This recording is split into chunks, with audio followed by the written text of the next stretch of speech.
Well, good afternoon and welcome to Midday Live with me, AC Benewa Otu, coming up in the next 1 hour. Small-scale miners angry after Ministry of Lands and Natural Resources for the third time extends ban on small-scale mining. IGP David Asante Apietu says the police is poised to deal with emerging challenges in spite of logistics constraints.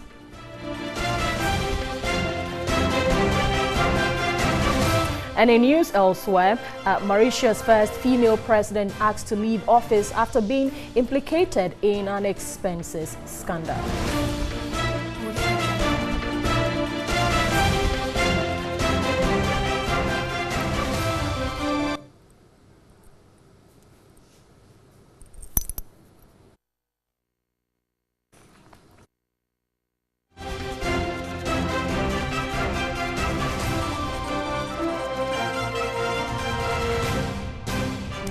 We're streaming live on Facebook and also on DSTV channel 279. You can also get interactive with us on our Twitter page and on our Facebook page as well. Let's do our very first story now.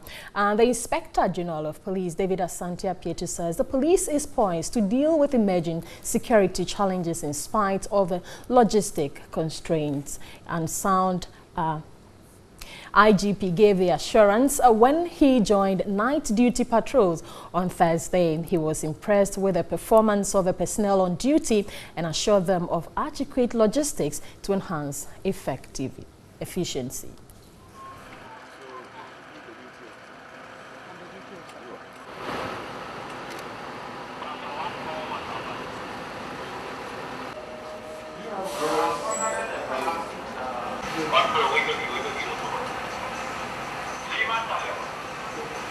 Normally, as a police officer, you require the logistics. We need some reflectors for the snap checks, the proper clothing, and then the weapons that they will need to work with. So far, what we have mobilized, it's just to help us manage the situation for now. We are not sleeping so that you will be sleeping. So I want to assure the people of the city and the nation as a whole that the police service is working, according to the mandate given us to make sure that crime is prevented and managed. Yes. Who is that? Let's move on to other issues. And the minority leader in Parliament, Haruna Iddrisu, has described as sacrilege the burning of trucks by officers of Operation Vanguard in the northern region. He indicated the act is a breach of the rights of property ownership of the affected persons. I have been joined on the phone lines by my colleague Zubeida Ismail, who joins us now to bring us up to speed on this particular development. Good afternoon, Zubeida. Thanks so much for your time. Good afternoon. Well, so did the minority leaders speak about the illegality of those affected that they were engaged in, what they were engaged in after being warned several times? The minority leader said that the sand winners were not engaged in any illegality. Now, he says this because, according to their findings, the sand winners had moved from their original sand winning site, which was directly in the Nawuni River, and they had moved about 20 kilometers away. And those 20 kilometers away, according to their source, their findings here, was actually given them by the Regional Security Council, that's RECSEC, after they went there to tell them to vacate the site. And so after vacating, they met with them and then they gave them the new site, and that was where they were operating from until their trucks were burnt. And so, according to the minority leader, they were not engaged in any illegality. But then he also added that even if they were engaged in any illegalities, the way to go about it was not to burn their trucks. The Vanguard people or the RECSEC could have impounded those trucks, and then call them or even find them to pay something and warn them not to go back there, but to go as far as burning the trucks and even beating some of them. That was a breach of their rights. Well, Zubeida, you said that they were moved to a new site, but is the minority not interested in the preservation of water bodies for future use by generations? Well, they said they are, according to what they have been telling us today. And then with them, they said that, well, they were not those who gave them the new site. If RESEC wanted to entirely get these people off the site, get them off around the White Volta Lake, then they should have told them to entirely quit their operations. But for them to move them to another site where they were operating, then it means it is not dead minority that is not interested in the preservation of our water bodies. Then it means this RESEC which is not interested, because it was the same RESEC that moved them from the old site and sent them to a new site, which is also just around the White Volta. Okay. Well, so Zubeida, what measures did he say they will take, to forestall such happenings in the future? Well, for the minority, they have actually vowed to proceed to court, help these lead the tipper truck owners to court, especially when the minister, according to Haruna Iddrisu again, the minister on air said that the tipper truck owners could go to court. And so for challenging them, they, the minority, they have accepted that challenge, and they will head to the court to ensure that justice is served these affected persons here. Well, thanks so much for joining us, Zubeida Ismail, reports for TV3 from the Northern Region. Let's do other stories. The Ministry of Lands and Natural Resources has for the third time extended the ban placed on all forms of small-scale mining. Government in January 2017 placed a ban on small-scale mining for a period of 6 months. The ban was, however, extended to October 2017 for another 3 months, which ended in January 2018. Speaking at an award ceremony by the Bureau of Research, Governance, Commerce and Administration, the Lands and Natural Resources Minister John Peter Amewu said his ministry had to extend the ban again after small-scale miners failed to meet the target set for them to have it reviewed. The minister indicated that his outfit will maintain the moratorium on all activities of small-scale mining until it was convinced that illegal mining, otherwise known as galamsey, has been completely eradicated.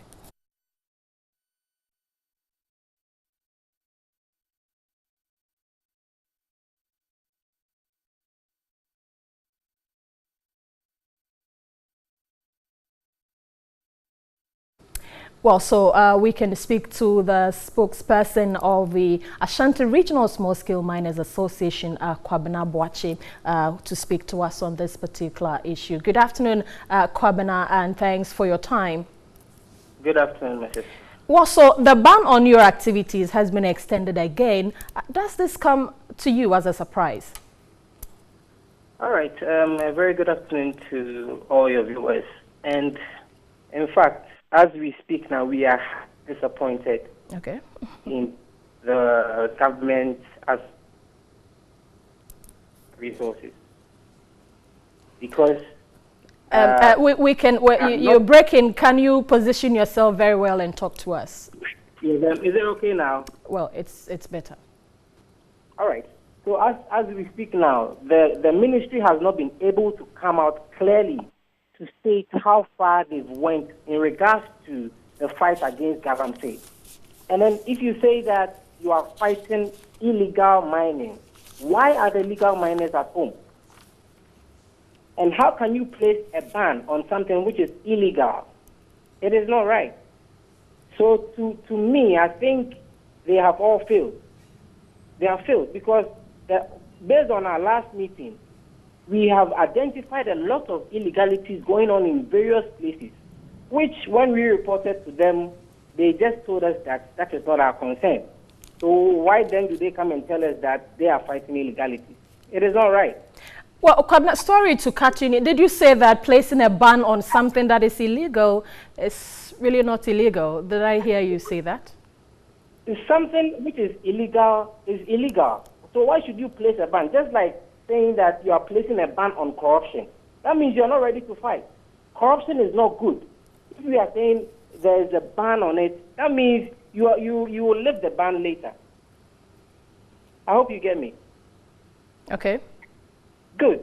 So they are not ready to fight this because as we speak now, a lot of Chinese people are invading our forest reserves. They are working, polluting everybody. And then you tell us that we should help you to fight against those people polluting the river bodies. We have done our part. We report to you and then you tell us that it's not your concern. Just concentrate on how your ban will be lifted. That means you are not ready to fight. But Kwabena, over the period, it was clear, government made it clear to you, there was a roadmap for the small-scale miners to go by until this ban will be lifted. Have you done that? We have done every necessary things that they ask from us. Anything they need from us. We've cooperated from day one. Okay. So why is it so that they are telling us that there's an indefinite ban on small-scale mining? Kwabena, thanks so much for talking to us. I have been speaking with Kwabena Boakye, and he is the Ashanti Regional Small-Scale Miners Association. Let's still stay on this particular issue, get to other parts. And the Ministry of Lands and Natural Resources has for the third time extended a ban placed on all forms of small-scale mining. Government in January 2017 placed a ban on small-scale mining for a period of 6 months. The ban was, however, extended in October 2017 for another 3 months, which ended in January 2018. The association, so Ashanti Regional Small-Scale Miners Association, the spokesperson actually says they are really disappointed with the latest developments. We're trying to get to other people also in the industry. Edward Kwesi Akwako, and he's the Director, Research and Policy, Artisanal Small-Scale Mining Africa Network, to also get his thoughts on this particular issue, because you're all affected by the latest development that government says. Well, we're not getting through to him. We'll definitely get back to these issues because they are developing stories. Let's move on, do other stories. And some members of organized labor has called on government to block off revenue leakages before it can achieve the Ghana Beyond Aid policy. Although the unions are confident of achieving Ghana Beyond Aid, they express concern about the lack of value addition to exported produce. President Akufo-Addo at the 61st Independence Anniversary Parade again re-echoed his government's determination to reduce Ghana's dependence on aid. Getting Ghana to a situation beyond aid, according to the president, means adding value to Ghanaian exports. Reacting to the speech, General Secretary of the Ghana Medical Association, Dr. Justice Youngson, was confident of achieving Ghana beyond aid. But he was worried about the lack of value addition to produce before they are exported, and government not being able to control its natural resources. Of major worry to him has to do with revenue leakages in most public institutions. On countless occasions, we all know the ruts that has engulfed us as a nation when it comes to handling our finances, especially public finances. And these are areas we need to pay critical attention to and ensure that we plug all loopholes. Executive Secretary of the Civil and Local Government Staff Association, CLOGSA Ghana, Isaac Bampoado, was worried most revenue leakages are located in the public universities. It used to be a case that all these monies are first lodged in the consolidated accounts. Why are they not lodged in the consolidated accounts? Why are these institutions keeping these revenues? And then you see them building projects all over. Is that our priority? President of the Ghana Registered Nurses and Midwives Association, Krabia Asante, asked Ghanaians to eschew mediocrity to foster economic growth. Our dependency on aid, the solution lies in our hands. We should harness local resources and move on. There's nothing we cannot do which these independent superpowers can do. The Deputy General Secretary of the Union for Industry, Commerce and Finance Workers, UNICOF, implored government to introduce clear-cut policies on how to achieve Ghana beyond aid. Ghana, most of our economic activities, we have become a dumping ground for advanced countries and other African countries bring their goods, and we are worse off. In the process, we rather create employment over there, and we rather discourage creation of employment here. Meanwhile, government has indicated plans of partnering with the private sector to roll out the Ghana Beyond Aid policy. Let's get to the education sector now. And the Technical University Teachers Association of Ghana, TUTAG, has suspended its nationwide strike. This comes after a meeting between the association and the National Labour Commission, NLC, on Thursday. TUTAG members have stayed out of the classroom for 4 days in protest against the amendment of certain sections of the 2016 Act that establishes technical universities. Let's speak with David Kweku Wowi Brown, and he is the General Secretary of Technical University Teachers Association of TUTAG. Good afternoon, sir. Thanks for your time. Yeah, good afternoon, AC. How are you doing? I'm great. Yourself? Great, but great so. Well, so TUTAG has been asked to hold consultative meetings with the Ministry of Education and the National Council for Tertiary Education to address its grievances. Did you do this before embarking on the strike? No, that never took place. The issue was that the minister took the amendment to Parliament without consultation. And we believe that if they had done consultations earlier, some of these occurrences wouldn't have happened. And so we spoke yesterday during the meeting. We have agreed that we will look at the gray areas and resolve those challenges whilst we operate with the Parliamentary Select Committee on Education. And that's why we've called suspended the strike for the time being. Well, so how hopeful is TUTAG that a compromise deal would be reached? For us, we have given a good faith, and we also hope that National Council for Tertiary Education and the Minister will also come with good faith. We believe that good faith works because at the end of the day, it's about Ghana. It's about education in Ghana, especially technical education, which we would all want to see progress in this nation. If this nation will develop, we need to pump more into technical education.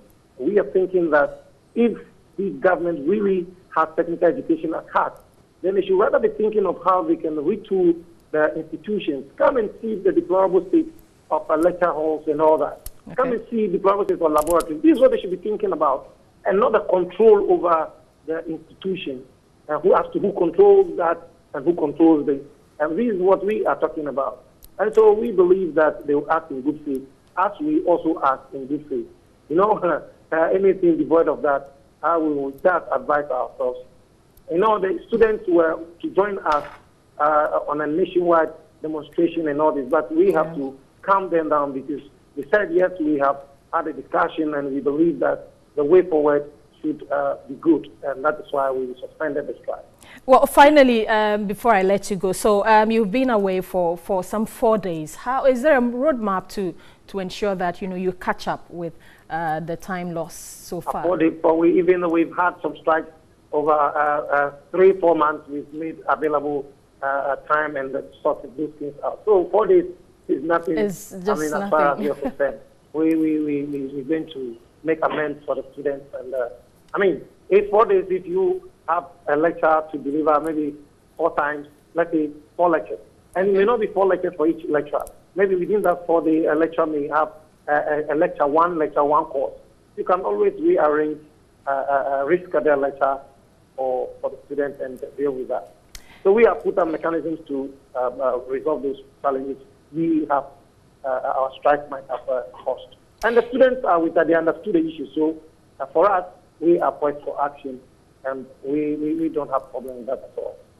Thanks for your time, David Kweku Wowi Brown. He is General Secretary, Technical University Teachers Association of Ghana, bringing us developments of what happened some 4 days ago. So this is still Midday Live with me, AC Benewa Otu. Let's move on to other stories. And government is to recruit more chartered accountants to help streamline public financial management to reduce corruption in the quest to implement the Ghana Beyond aid. The Deputy Minister of Finance, Abena Osei-Asare, made a disclosure in an address at the 2018 induction ceremony of the Institute of Chartered Accountants, Ghana, in Accra. 250 chartered accountants were inducted into the accountancy profession at a ceremony to undertake courses in public financial management and risk assessment. They will also be engaged in forensic auditing and the promotion of proper corporate governance. To achieve maximum results, the Ministry of Finance plans to engage most of these chartered accountants who will be expected to assist government to execute its Ghana Beyond Aid program. Deputy Minister of Finance Abena Osei-Asare implored the chartered accountants to be ready for the job. As newly qualified accountants, commit yourselves to a Ghana Beyond Aid by imbibing the ideals and high ethical standards of the profession, good corporate governance, effective internal control, proper risk assessment, professionalism, and business ethics. President of the Institute of Chartered Accountants Ghana, ICAJ, Christian Soti, implored the newly inducted accountants to support the growth of the economy. You have a task, not only to uplift the image, but to personally develop yourselves. It's not just telling people that you are a chartered accountant and you have the qualification, but at the end of it, what can you deliver? A council member of ICAJ, Professor Adon Frempong, underscored the role of the institute as the only regulatory body to check the practice of accountancy. Manager in charge of gender equity and social inclusion at Star Ghana, Eunice Agbenyazi, has underscored the need for women to address societal challenges to realize their full potentials at an event to mark International Women's Day at Ada in the Greater Accra region. She challenged women to get themselves actively involved in the country's governance processes.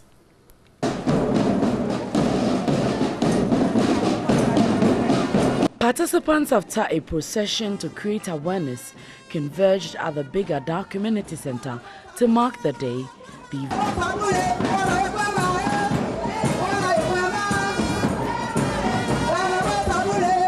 event on the theme Press for Progress Towards Gender Parity sought to champion issues of women and also highlight their contributions towards socio-economic advancement. Manager in charge of gender equity and social inclusion at Star Ghana, Eunice Agbenyaji, urged women to press on in society to enable them realize their full potentials. She was emphatic women participation in governance processes is key in development. The time to promote women's political participation is now. Ghana needs women to have an equal voice in decision making. The time is now to ensure that rural women have equal opportunity to resources, information, and decision-making on how these resources are allocated and controlled. President of the Greater Accra Queens Association, Nana Kudria, wants the dignity of women to be observed. Municipal Chief Executive of Ada East, Sarah Dubaki Pobi, assured women of projects. During my tenure of DCE for Ada East, I will do everything possible to promote social and economic empowerment of women in the district, and as well help women to attain elected membership in the Assembly. International Women's Day is observed annually to celebrate women's achievements throughout history and across nations. It is also known as the United Nations Day for Women's Rights and International Peace.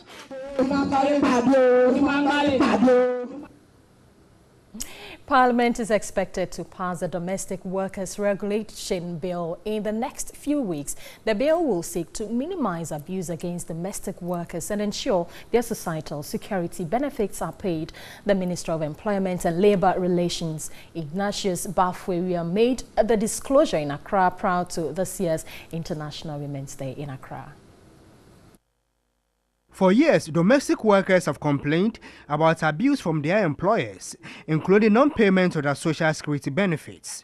They receive meager earnings, which consequently affects their pension contributions. Ghana ratified Convention 189, which seeks to protect the rights of domestic workers in 2009. Prior to marking International Women's Day celebrations, the Ministry of Employment and Labour Relations is to table the bill before Parliament. The bill, when passed into law, will seek to check abuses against domestic workers. The Minister of Employment and Labour Relations, Ignatius Bafwewa, said the bill will deal with all forms of abuse against domestic workers. They are the biggest culprits when it comes to abuse of domestic workers. Why am I saying this? You bring people to come and live with you. They work for you. Many a times they are not even paid. They don't even go on leave. When the domestic work regulation comes, perhaps we cannot have the freedom that we have had over the period. This year's celebration is focusing on gender parity and progress made so far by Ghana. About 10% of women are engaged in policy and decision making. Mobilizing manager of Abantu for Women Development, Hamida Harrison, called on Parliament to pass the affirmative action bill. She asked women to strive and attain higher heights. Women participate with actually no great influence on policies and on composition of party and parliamentary elites. How then can we get the critical mass of women in decision making? Other speakers pledged their strong commitment to protect the rights of women. On MTN Video Reports this afternoon, Fred reports on the absence of street lights on the Michelle Camp Road.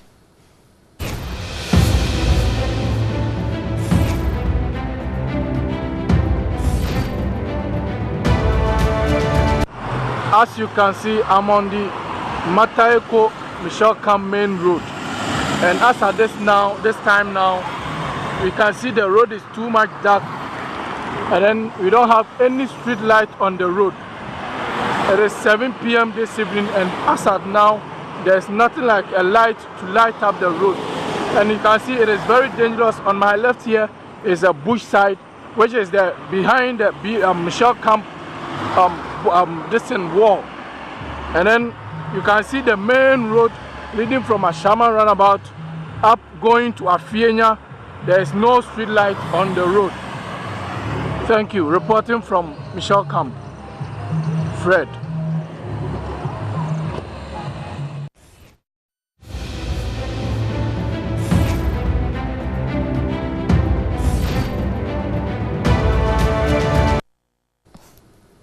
Thanks so much, Fred, for sending that video. You can also send your video report via WhatsApp 055-1433-044. Stay with us. This is Midday Live. We're back with more stories.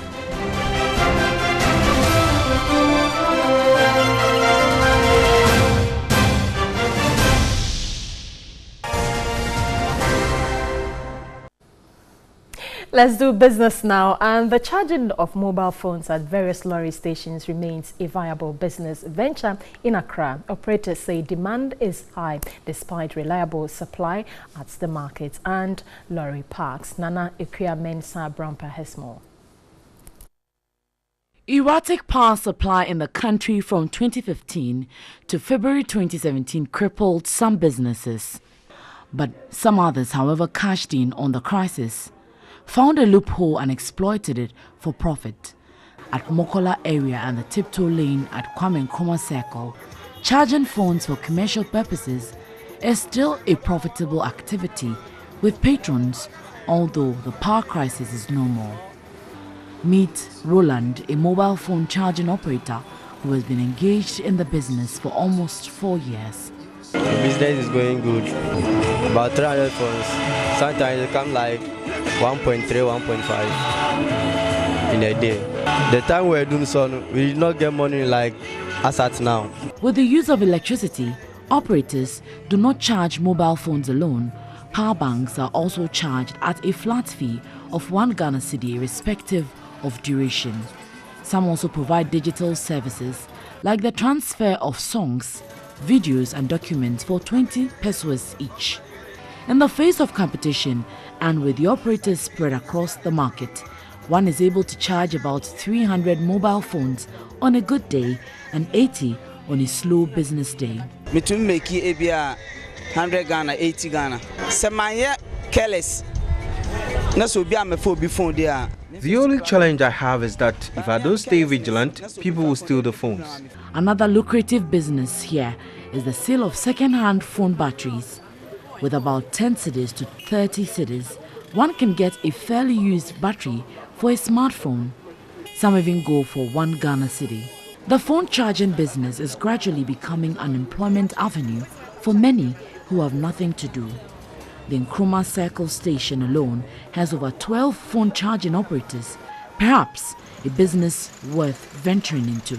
In the face of stiff competition here in charging mobile phones at the Tiptoe Lane, operators seem satisfied, reason being that they fulfilled their duty of keeping mobile phones alive whilst cashing in. From the Tiptoe Lane, I'm Nanikia Mensah Brampa for TV3 News. In other business news, digitizing the insurance business is essential to increasing insurance penetration in Ghana. The Chief Executive Officer of the Ghana Chamber of Telecommunications, Mr. Ken Ashigbe, said this at the first public lecture organized by the Chartered Insurance Institute of Ghana here in Accra. While Ghana has major insurance players, actual insurance penetration is only 2% of the population.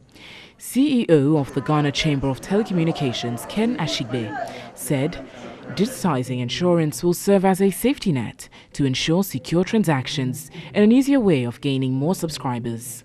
He said this will provide choice, faster information and lead to benefits for both insurance companies and subscribers. He was joined at the lecture by the Chief Executive Officer of KEC Reinsurance Brokers, Shaikbu Ali, who emphasized the importance of a digital approach. Insurance is one of the critical elements in which we can develop as a country, and 2% is really very low. And so the opportunities where with partnerships between the telcos, within the insurance companies, within the fintechs, we'll be able to develop digital products that would address this challenge we have. When it comes to the personal lines, like your personal house, your car, your medical, your travel insurance, that one is being done actively on the digital space. That is the area that brokers would have to ensure that we actively participate in, else we will lose it. Businessmen close to the only natural lake in Ghana, Lake Bosomtwi in the Ashanti region, have called on government to invest in and revive the once booming tourist site. The businessmen complained that business activities are slowed down drastically owing to the unattractive nature of the tourist site. A report by my colleague Ibrahim Abubakar. Lake Bosomtwi, situated at Abono in the Ashanti region, is the largest natural lake in West Africa. It is referred to as the Sea of Ashanti and used to be widely patronized by huge crowds during public holidays. One of the major constraints is the poor state of the road connecting to the site.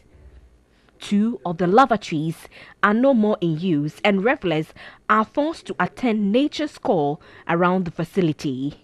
That notwithstanding, accommodation is not a challenge to tourists who visit the site. But the decline in the number of visiting tourists has affected some businesses operating along and near the lake. Anne Denta was disappointed when she visited the site. And looking at the environment, it needs to be improved. If we are collecting money from this side and looking at this surrounding, it's not attractive. The District Chief Executive for Bosomtwi, Joseph Kwesi Esuming, outlined measures to improve the state of the tourist facility.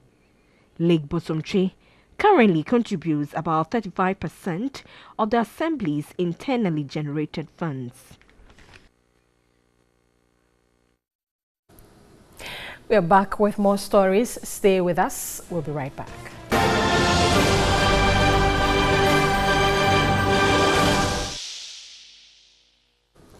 Let's get happenings in Kenya. And Kenya's president and opposition leader have promised to begin a process of reconciliation following last year's bitterly contested elections. Uhuru Kenyatta and Raila Odinga spoke on national TV after holding their first public meeting since the polls.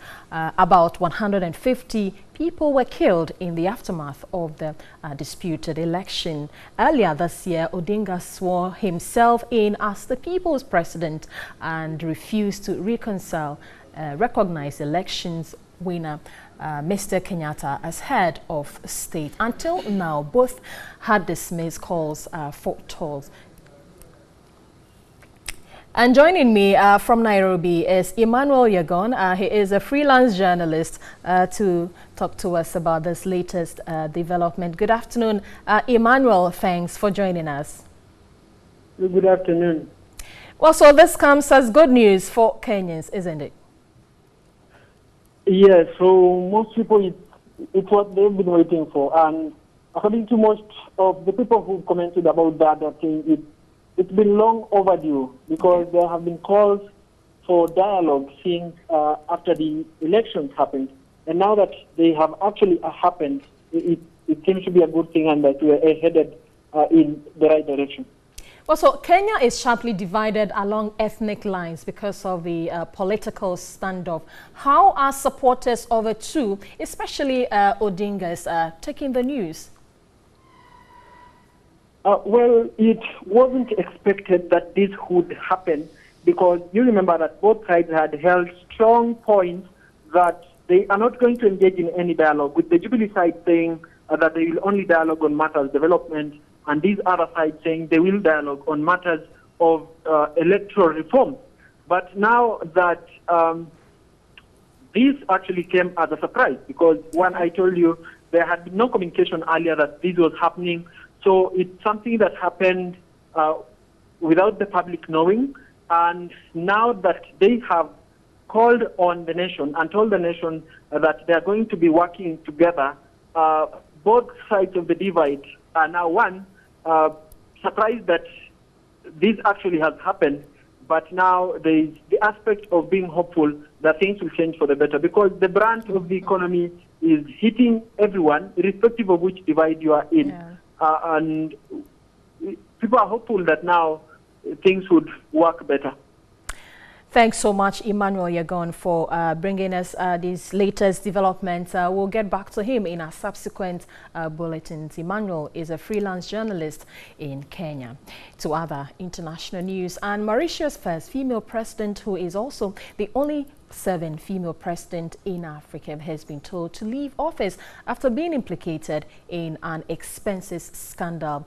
President Amina Gerib Fakim has been accused of spending tens of thousands of dollars of public money on personal purchases. According to reports, these include payments to a dressmaker in Italy, duty-free purchases in Dubai, and a platinum credit card offered by the Planet Earth Institute, a foundation belonging to controversial Angolan billionaire. Government ministers met on Thursday and agreed to begin the impeachment processes.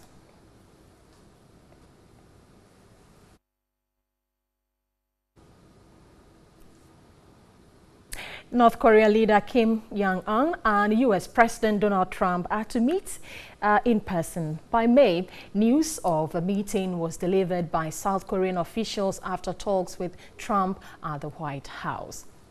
They passed a verbal message from Kim saying the North Korean leader was committed to what he has said, and Trump hailed great progress but said sanctions would remain in place.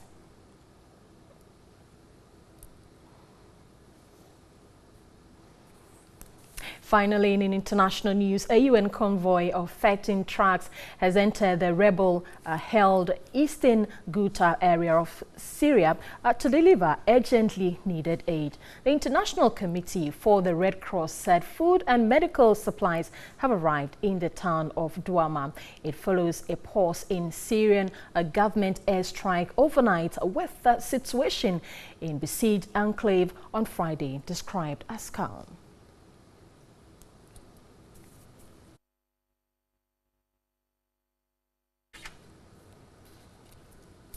That's it for international news. Let's do some entertainment news as well.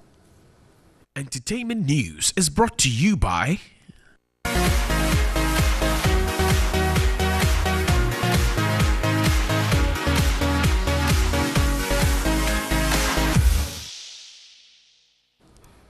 Well, Let's do entertainment now. Very interesting one. Have you ever wondered why the people of the Volta region are called number 9? Well, it all began in 1957 when the then government Osajifo Dr. Kwame Nkrumah initiated the first beauty pageant dubbed Miss Ghana. Emmanuel Achiman has more. On March 4, 1957, Ghana organized her first Miss Ghana beauty pageant. 22-year-old Monica Amekwafia from Alavanyo represented the then Transvolta Togoland, now Volta region. Monica won the contest and became the first Miss Ghana. She was wearing the number 9 tag and representing Transvolta Togoland, now known as Volta region. Thus, Volta region, or those from that region, earned the number 9 nickname. On March 4, 1957, Ghana... And that's all in news for this afternoon. Thanks so much for your time. My name is Esi Benewa Otu. You can log on to 3news.com for more news. Have a good afternoon. Enjoy the rest of our programs.